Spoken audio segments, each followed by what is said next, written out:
Hello, this is our presentation on fast food and counter workers. My name is Miranda McIntosh. My name's Simone Clay. My name is Tasia Robinson. My name is Royelle Due. My name is Maria Rubio. My name is Kiri Lacoste. The purpose of our project is to talk about the fast food workers and counter workers that are constantly doing great things for our community. They are constantly serving customers. They're maintaining a clean working environment. They prepare meals, orders, drinks for customers. They interact with customers, and they help maintain the inventory supply.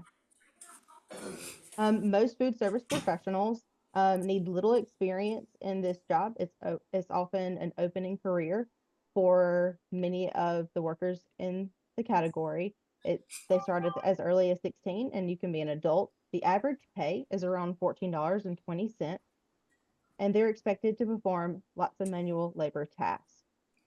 There are often a variety of work safety hazards for these people, and it is super impactful to the food service industry because it's physical challenges, such as injuries and repetitive tasks.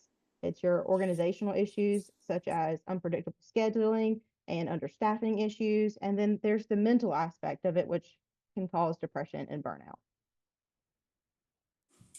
For our background of data collection, we have used CDC, ONET, government websites, etc. But the best resource is from one of our own group members, Simone Clay, who has over 6 years of experience as a barista, who has dealt with organizational risk and also physical and mental stressors who related to the food service industry that we are focusing on providing intervention for.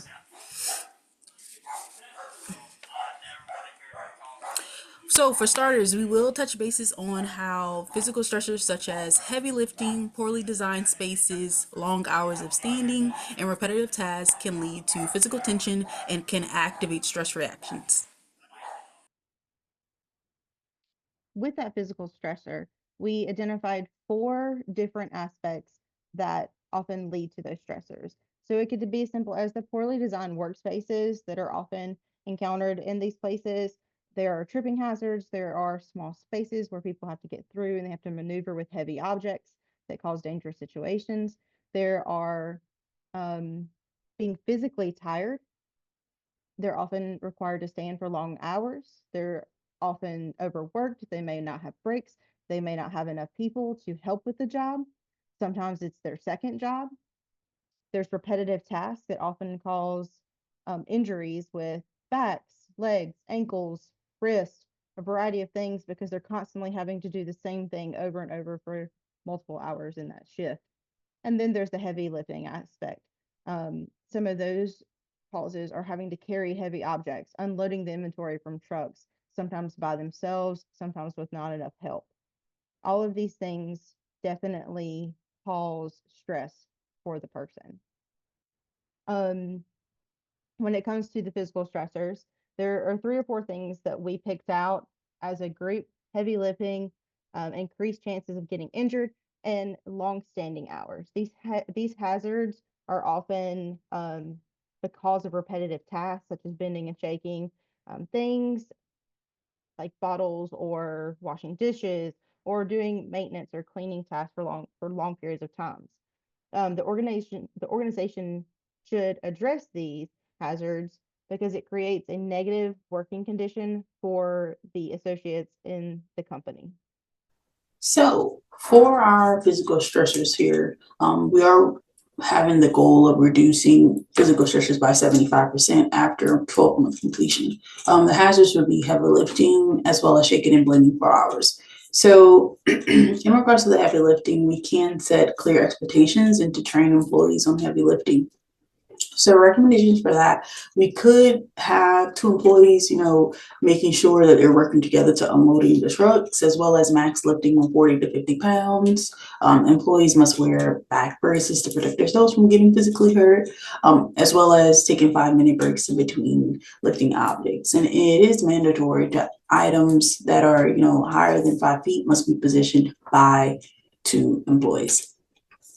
And for this as well, we do have shaking and bleeding for hours that can affect physical wrist injuries to happen, which we do not want. So we can reduce that by the need of one person to perform a single task.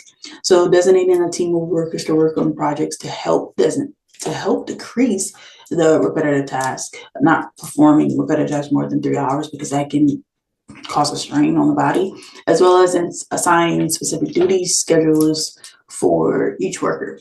So we can work together for changing these policies to make a great work community. Thank you. All right, now we are on to the organizational stressors. Two of the organizational stressors that we focused on are unpredictable work hours and understaffing. Both are extremely important to employee well-being, both mentally and physically. Unpredictable work scheduling, often coined as just-in-time scheduling, has become common in the food industry and can be a major stressor for employees. A company shifts the financial risk onto employees by aligning staffing with customer demand to cut labor costs. While it can be great to cut labor costs, this practice can negatively affect employee health and well-being. Some negative consequences of unpredictable scheduling include income volatility, work-life conflict, psychological distress, poor sleep, unhappiness, and economic insecurity. Understaffing. Understaffing itself can stem from or be a consequence of high turnover and overall human capital reduction, as well as other internal and external factors, such as financial limitations. Understaffing becomes a safety hazard when expected workload stays the same or even increases due to higher demands. And this often happens without adequate peer support or even proper training on safety practices for tasks outside of the realm of their normal job duties. Employees are at a greater risk for experiencing job role ambiguity when there's a blurred line between their normal job responsibility and the work they're actually asked to perform. Our next slide is going to be a fishbone diagram. All right, so this fishbone, there are 4 root causes that we found to have adverse effects on employee health and well-being. And this is in food service. There are unpredictable work schedules, work-life balance, economic and financial issues, and of course, understaffing. The unpredictable work schedule category includes last-minute changes, labor cost cutting, and leadership not listening for time preferences. Work-life balances include unpredictable schedules, poor benefits, multiple jobs due to low pay, and leadership lack of organizational justice. Economic and financial examples include the lasting effects of what we've seen for COVID-19 and tight financial margins. Understaffing also causes high turnover, decreased human capital, job role ambiguity, and inadequate training. Also leads to heavy workloads as well as recruiting issues and lack of competitive benefits and low pay. Next, we'll focus on organizational resources and interventions. Thank you, Tasha. Some organizational resources for this issue for unpredictable scheduling include adhering to Fair Workweek labor laws, which are strict laws that aim at helping employees schedule their weeks, plan ahead, and they include anti-clopening laws and predictive hours and pay. We recommend using the software Hot Schedules, which follows many of these strict Fair Workweek labor laws, which also vary from state to state. It is important to implement these kinds of policies that follow these laws so that employees can be protected by from from things like clopening and having unpredictable schedules that affect their income. For understaffing, we recommend implementing safety procedures and training for new tasks. And we also recommend that leaders create a safe workplace environment and design the workload to match available resources. This can help the business run more smoothly in times of understaffing, especially since human capital is one of your most important assets. It's important to keep them healthy. And it's also important for customers because they're expecting good service when they come to your establishment. And when you're understaffed, employees are less likely to be able to deliver that exceptional service they're expecting. For organizational stressors, our goal or objective for your company is to adjust policies and management procedures to eliminate unpredictable scheduling and reduce incidences of understaffing by 60% within 12 months. To reach this lofty goal, we plan to recommend the following interventions. The first one is implementing a minimum guaranteed work hours for part-time and full-time employees. This may look like guaranteeing full-time employees 30 hours and part-time employees 20 hours so that they can predict their minimum income that they can expect and plan around that, such as getting a second job. And we also recommend putting in place these anti-clopening policies that we mentioned before. This would require at least 10 hours between shifts so that employees have time to rest in between. And then another intervention for unpredictable scheduling would be posting the schedule, having a policy that posts a schedule 2 to 3 weeks in advance. This gives employees time to arrange doctor's appointments and other important things that are important for work-life balance. And then fixed scheduling, we recommend either fixed scheduling or semi-fixed scheduling where employees are able to determine their work preferences either in an app or with their managers so that they can consistently know that they'll either be opening in the morning or they'll be openers or closers, or they'll only be working in the middle of the day so that they can have a predictable routine, which leads to better work-life balance benefits and overall happiness and well-being. For understaffing, we recommend that your company puts in place training programs that help employees gain the skills they need in cases of understaffing so that they are trained to do all areas of a job. So if there is understaffing in a specific area or department, they are prepared to go and take over without reducing productivity. We also recommend adjusting the number of tasks that employees are required to perform during peak times, especially when they're being understaffed. This might look like limiting menu items, temporarily closing drive-throughs, or limiting mobile orders to reduce the stress and the mental fatigue and physical fatigue that employees experience during understaffing. By limiting the stress, employees are much more likely to engage in safe food service practices, which would minimize the risks of foodborne illness, not only for customers and the organization, also for the employees. And this would limit the undue pressures on employees during times of understaffing. Here we're going to talk about mental health stressors, in which they're also known as psychological stressors, and they're defined as social and physical circumstances that affect individuals in a negative way. Now, we have identified 3 sub-issues that are currently affecting our workers, and those are psychological and emotional tolls, burnouts, and depression.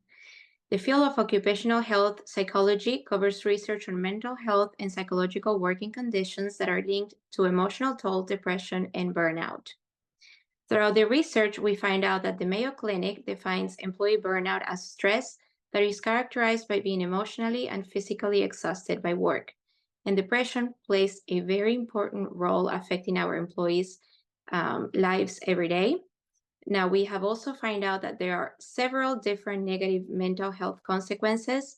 Please be aware that some of the examples we have identified are very serious and life-threatening, such as suicide and alcohol use. As leaders, we must interact with our workers daily to understand what is truly going on at work. There are many other factors that we'll mention next that impact mental health, but understanding what is truly going on at the work site, it will really help us identify what the problem is that is affecting mental health with our workers. And the key with this project is to make our employees success. Here you can see many different reasons that impact psychological and emotional tolls, burnout, and depression. Between many different examples, we found out that there are emotional concerns due to the lack of help and employees not able to take breaks, employees feeling overwhelmed due to the peer pressure, and another reason that is absolutely unacceptable that we identified is bullying at work, and it is impacting the lives of our workers so bad that it makes them feel depressed. Other examples we also found out throughout the research was that there are poor work environments provided to the workers, the job demands, disrespectful customers, and between others, having to fulfill multiple roles at once is also affecting them very seriously. We have to remember that it is our responsibility as an organization to provide an environment that is free of any circumstance that affect our employees' mental health. We are to protect our most valuable asset, and to do so, we must improve the quality of work and promote the well-being of our workers.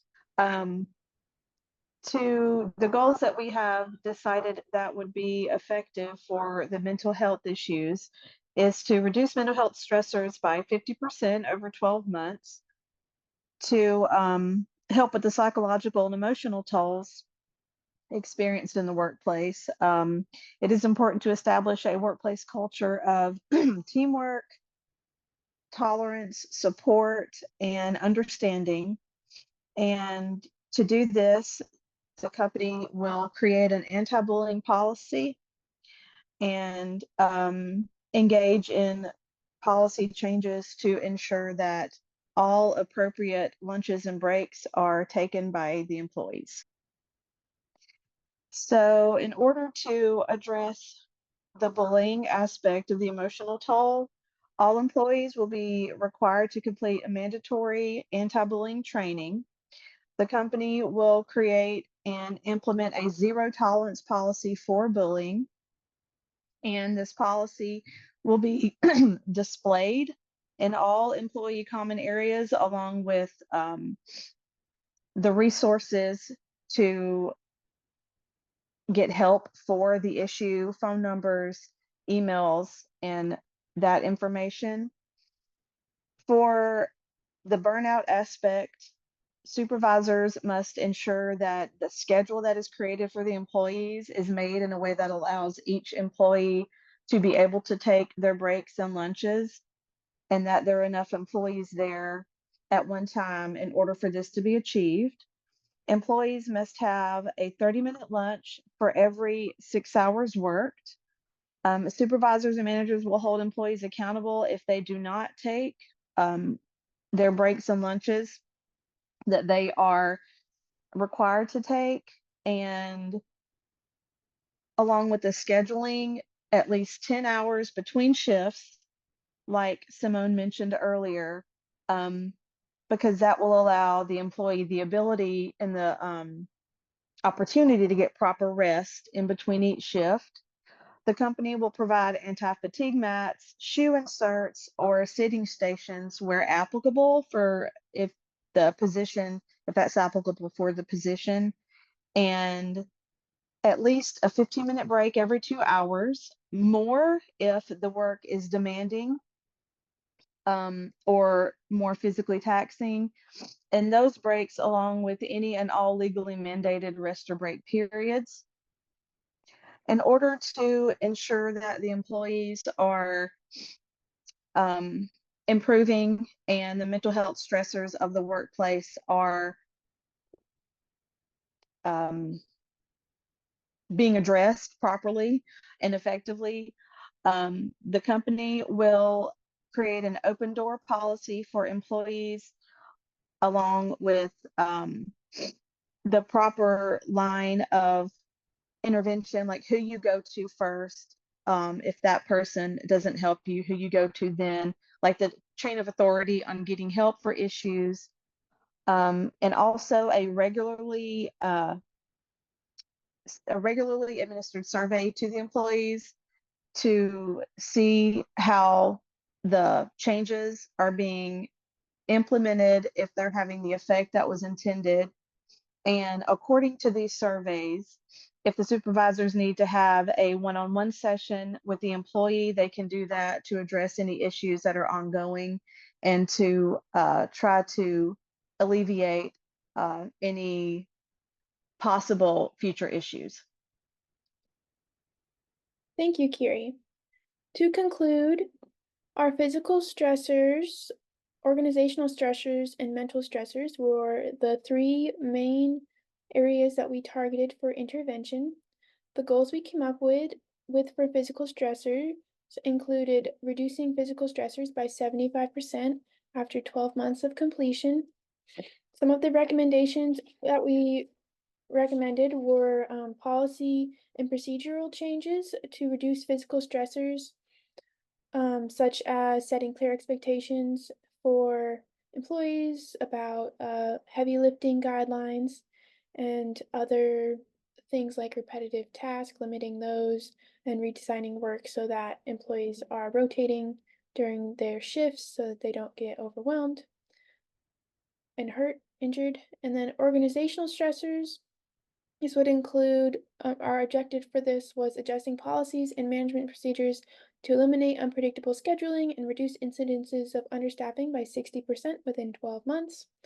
Some of the things we recommended in this section was implementing software such as hot schedules to follow fair work week labor laws, such as anti-clopening and predictive pay.